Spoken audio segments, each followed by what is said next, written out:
Hi guys, welcome to Geek Coding Academy. Today we'll see the final chapter of collection framework, that is the best practices and the collection framework. So let's start. So in our previous video, we covered all of these topics in part A, and in part B, we covered all of the topics except these best practices, which we are going to cover today. So on our very previous video, we talked about on streams and the collection framework. So if you have not watched those videos, please watch that video in my channel prior to this. So we learned all the concepts of collection framework. Now it's our duty to put those concepts into our application. So while coding, so we'll see the best practices, and this chapter is very important, guys, so that we can use our collection framework knowledge into um, such a way that our application should be both performance wise and code readability should be increased. So let's start. So why we need understand the best practices with the collection framework? Well, because like when working with the Java collection framework, also called as any JCF, if you follow the best practices, which will significantly improve the efficiency of a code, readability, maintainability, and performance of a code. So what are the best practices? Let's see one by one. So first, we need to choose our right type of collection, okay, based on our requirement. Okay, selecting an appropriate collection type is essential for performance and functionality. So each collection class has its own use case, okay, based on how we need to access, store, and manipulate data. So choosing the right collection class, we can prevent performance bottlenecks. Okay, sorry, choosing if you choose a wrong collection class, we can face performance bottlenecks. How? I'll tell you. Suppose our requirement says we need to have a read operations more in our code, in our data. There is a read operation will be more, and there were one or two write operation sometimes. So if you use array list, your application works better. But if you choose a linked list where the read operation is very costly compared to write operation, then your application performance will gradually decrease. So let's see what are the use cases of each collection classes. Suppose for a list, if you go take up a list, we need to use an array list when we need a access, fast random access. That is read operation is more. We should go with an array list, and we are not concerned about any insertion or removal in the middle of a list. Suppose if a requirement is like that, we should go for an array list. We use linked list when we need frequent insertion or deletion at the beginning or middle of the list, because it uses a doubly linked list internally. So let's see in another type of collection class, set. So in set, we have to use as set when we don't care about the order of insertion and want the fast access for add, remove, and contains operation. Okay. So using a linked dash set, if we need predictable iteration order, that is insertion order should be preserved, then we go with a linked dash set. Uh, when we need a sorted set, we go for a tree set. Like this, it's all depend on our requirement. So as a developer, it's our duty to analyze the requirement before choosing a right collection classes. Otherwise, it will cause a performance bottlenecks, and it will make our code work. Um, like it takes a lot of time to process the data. And when you come to about map, we have to use hash map for fast lookups. And but I don't care about order of insertion. Like my requirement says, I don't care about order of insertion. Just I want a fast lookups. I go with an hash map. If my requirement says I need to maintain an insertion order, and then I definitely go within a linked hash map. But sometimes my requirement says like I'm going to add a data to this collection, but my data should be in a sorted format. Okay, then I need to go for a tree map, because tree map will sort our keys in such a way that in ascending order by default it is natural order, and if you provide any custom comparator, it will sort based on that. So let's see the second best practices is use generics to ensure type safety. So these we we clearly more detailedly we covered what is the generics and the collection framework in our previous video. So now we'll talk about how to use this. Okay, always we have to use a generics to ensure type safety in order to avoid runtime class cast exception. Okay. Generics also make our code more readable and easy to maintain. Let's see here an example. I have written a code. I created an array list both while using a generics and without generics. So what I mean by generics is we just have to define a type. Okay. So list of string names equal to new array list. That means I created this collection and it will accept only string type of data. So then if you try to add any other type of data to it, the compiler only will throw us an error. Sorry, throw us a warning and error so that we can able to address it at the time of coding. But if you use a raw types like list of names equal to new array list, there this is unsafe and we don't know what type of data. We are not telling a compiler, we are not defining to compiler like what type of data I'm going to store in here. So at runtime, if some other type of data comes, means it will accept. And while retrieving, we need to use any external explicit typecasting we have to do. And at that time, if some other type of data came and I'm trying to convert that to string format or any other format which doesn't support, then I'll get this class cat exception. In order to avoid this, you always use generics to ensure type safety. And third point is minimize memory footprint by initializing properly. Okay, that means collections actually how collections classes works is collections dynamically resize. So they have some memory, default memory. Like once they are filled, they will double the size of the memory, but they will not double by itself. They also copy what data was there in a previous. Like suppose like how it will work, I'll tell you. They have suppose we have an array list. Array list have some initial size. If as a developer, if we didn't provide it, Java will provide some default memory. So once that memory will be filled, it will create another array list with a double its size, and it will copy element by element of this to that. So it takes. So this is an expensive in terms of time and memory.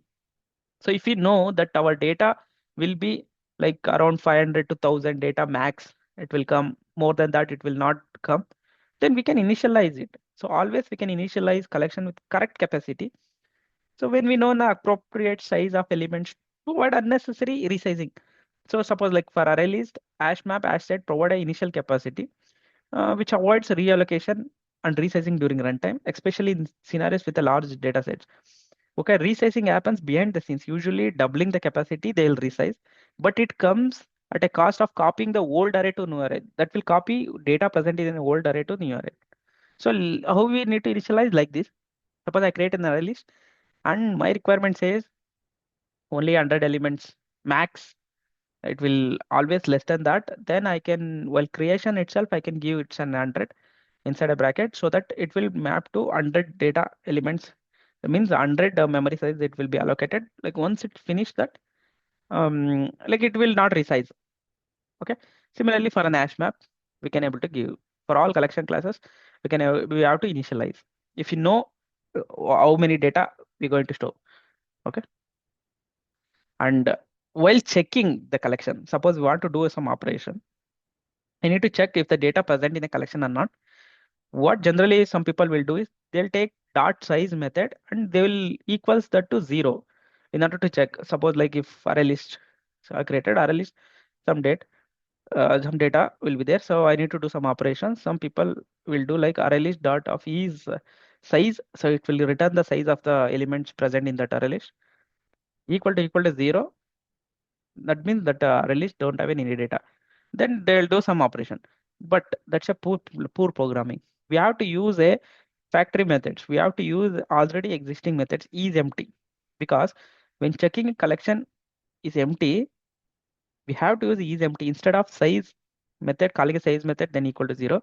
Because is empty method is clear and is potentially faster in some collection implementation because it's specifically optimized for checking emptiness. Okay. And we have to use iterator or enhanced for loop for save transversal. Okay, we can use like how to transfer an array list or a collection. We already saw in our previous videos. There are a lot of ways we can able to transfer. We can use simple for loop also to transfer our collection. But suppose it's all depend on our use case. Suppose we need to modify some of the element or we need to delete some of the element mid in the mid transversal, like I just iterating over my collection, and in middle I just return one condition. If the condition didn't fail, if the condition is paused, I just has to remove that element. Okay. In that case, definitely I have to go with an iterator, because iterator is safe removal operation will support. Okay. There is a remove iterator dot remove. It will remove safely. And also, if I don't want a iterator, I don't want any intention to remove an element while during a iteration. I could go with a simple enhance for loop. Okay, it will only give us the element by element, and using that element, I can do whatever data modification I needed. So this is an example. Both iterator and enhance for loop are written here. So using an iterator, name start iterator, it will give me an iterator reference. Using that iterator, as next is the method, like it will return a true or false if there is an element present.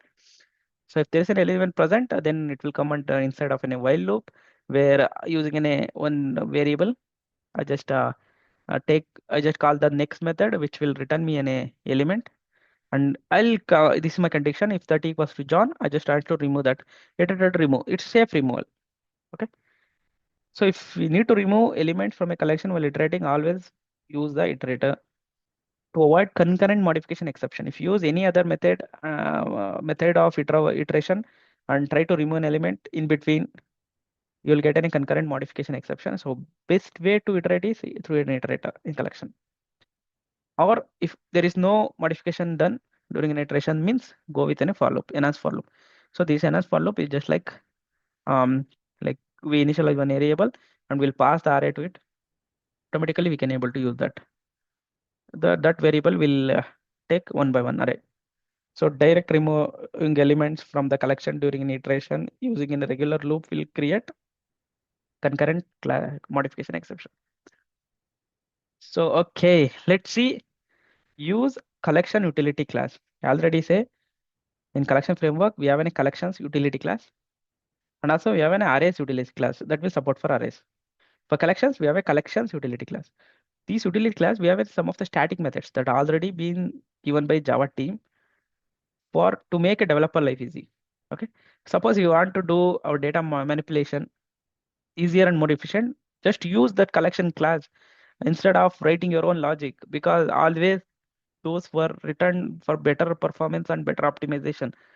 For sorting, definitely use this static method called collection.sort, and you pass your collection to it. It will sort based on natural order. If you didn't provide any comparator, if you provide a comparator, it will sort based on that. For search, use collection.binary search list with the key you pass to it. It will give an index of element which is present. And unmodifiable list collection, suppose like if you are using any thread safe operations, you don't want to, if you are using in a multi-threading environment and you don't want other thread to modify, or you are passing your resource to multiple threads, then just go with this collection.unmodifiable list method present in that collection utility class. We pass your collection to it. So it will give you unmodifiable list. So that list will not support any of the modification operations. Suppose if you want a one object creation environment, if you want a singleton collection, just call this method collection.singleton list. With a single, you'll get in a single item list. Okay. Okay. Favor immutability when possible.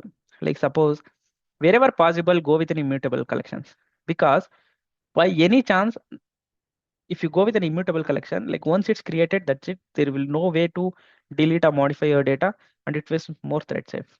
Okay.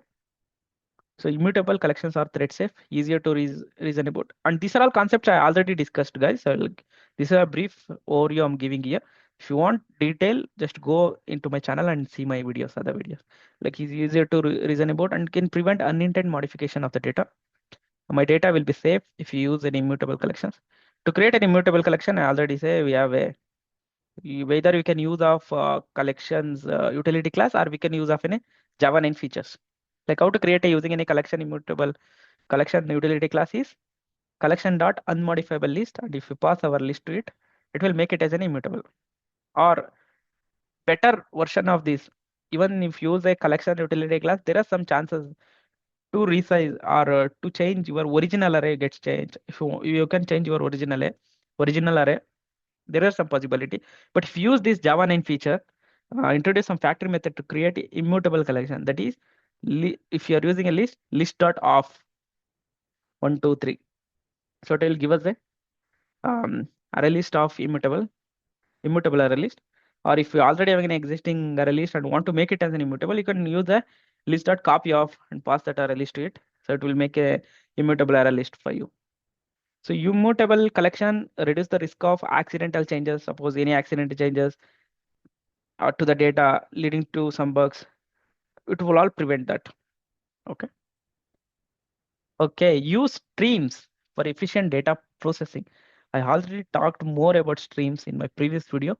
It's a Java 8 feature. So streams have a intermediate operator and collection operations.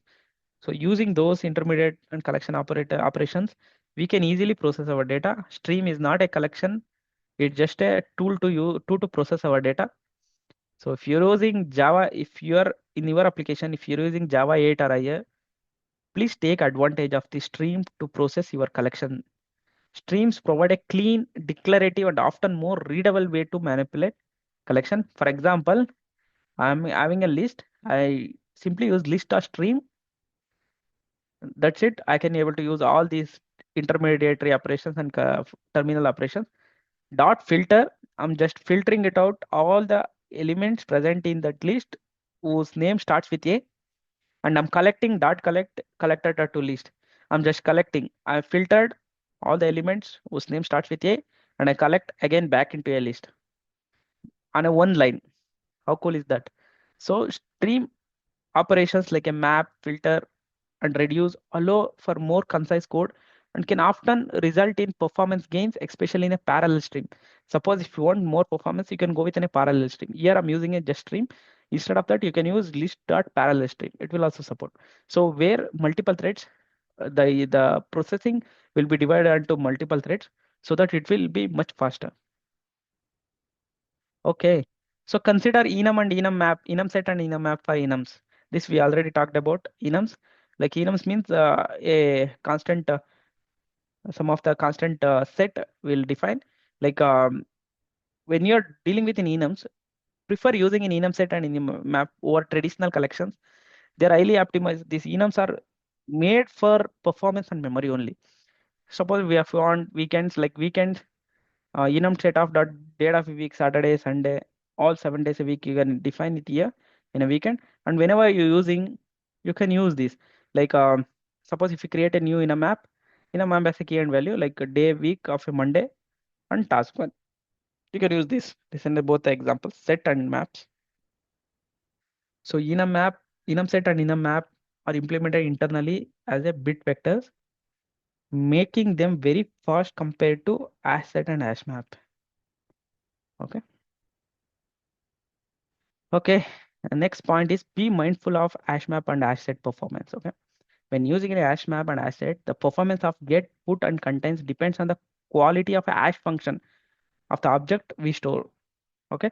Overriding an hash code and equals method must be well implemented to avoid hash collision, which can, if there is an hash collision, which will definitely buggy code and it will provide a degrade our performance. So writing our own hash code, we have to extend, like we have to override our hash code method where better, suppose if you are writing your own hash function, ensure that equals method is properly overridden, and hash code also should be well implemented, and better use object.hash for better hashing and pass the values to it. It will create a ID. Usually prefer ID along with some other name or something like that, so that if name will be an equal but ID is not equal, so combination of these two will give you a unique hash code. Okay. So synchronization collection or thread safety for thread safety. Okay. By default, collections in Java are not thread safe. Okay.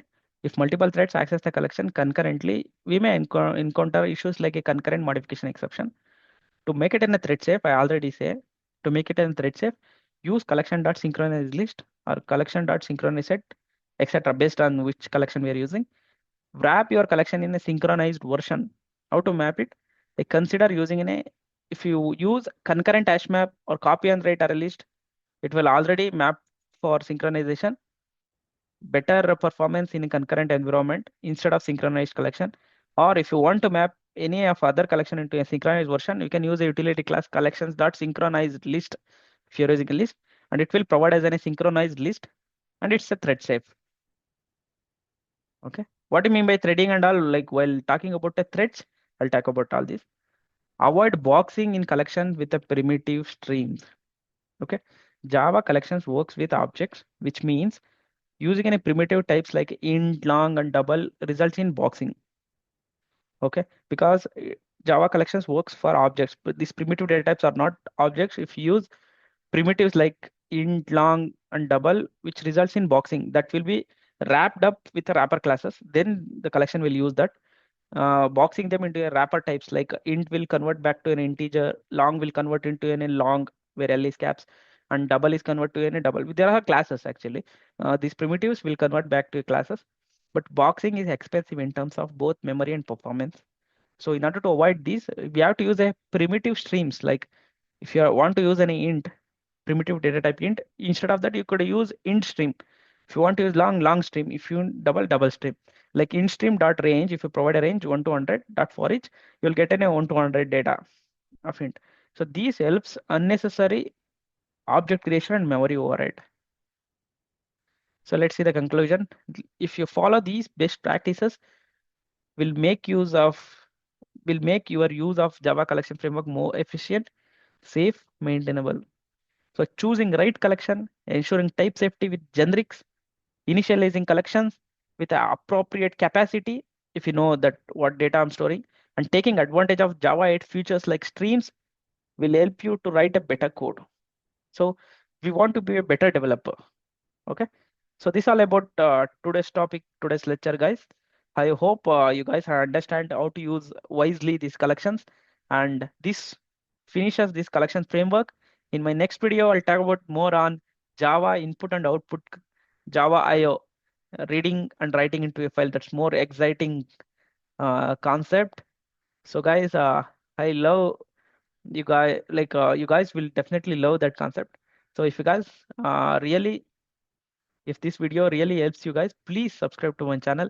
Please share this video to your friends and colleagues. I'll meet you guys in my next video with a new concept starting from next video, that is Java IO. So till then, keep watching, keep learning. Thank you. Bye.